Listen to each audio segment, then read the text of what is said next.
Salut les amis, donc je voulais faire cette vidéo car aujourd'hui je recevais quelqu'un que j'accompagne en coaching et qui en même temps présentait sur les doigts, elle se mangeait les peaux, les cuticules, voilà. Et vous savez que je peux pas percevoir la personne, l'être de qui vous êtes et votre personnalité sans toucher au bon endroit ce que votre inconscient, ce qui s'exprime dans votre aura, ce qui s'exprime à travers votre être.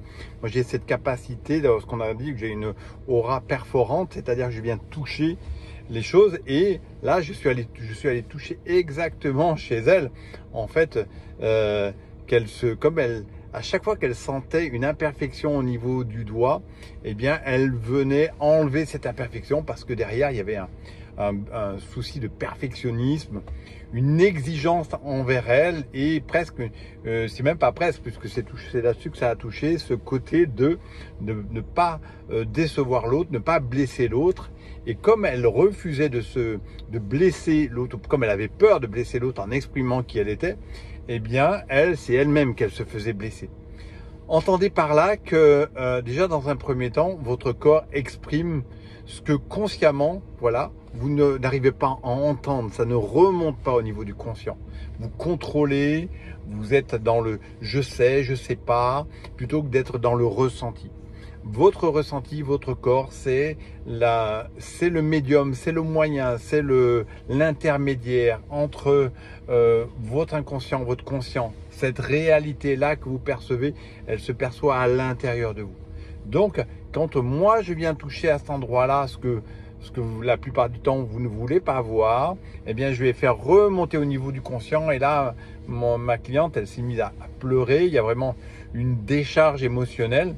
Et c'est ce que j'apporte, c'est ce que je permets, parce qu'au moment où on décharge, ça décharge l'émotion, eh bien on peut aller identifier le besoin là derrière.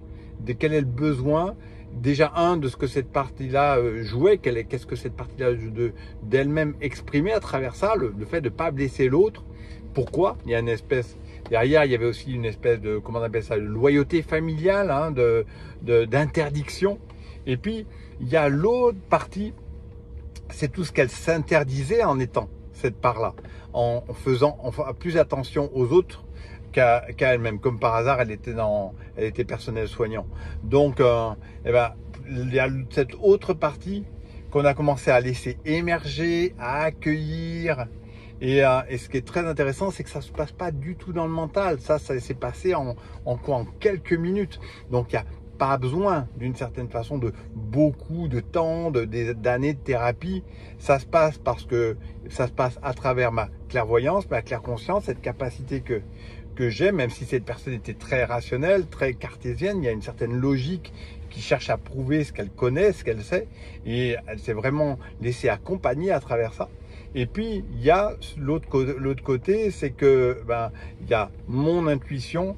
Et puis il y a cette énergie dont je vais un peu plus parler dans les semaines, dans les mois à venir, plus qu'une énergie auquel je suis connecté, qui est une énergie christique, qui est pas, voilà, qui me traverse, qui m'habite, qui est vraiment cette connexion au divin à travers le Christ, à travers cet archétype du Christ, et qui me traverse, qui aussi amène là cette énergie de transformation et de transmutation, de transcendance, on va dire, qui vous reconnecte au divin en vous.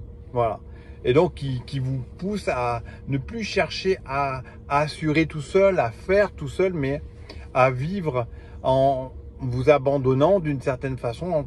Peut-être les mots sont pas exactement ça, mais en vous sentant relié, alors peut-être plus à la notion de mission de vie, à l'appel de votre âme, mais à quelque chose auquel vous êtes au service, qui est plus grand que vous. Voilà. Je vous dis à bientôt. Merci.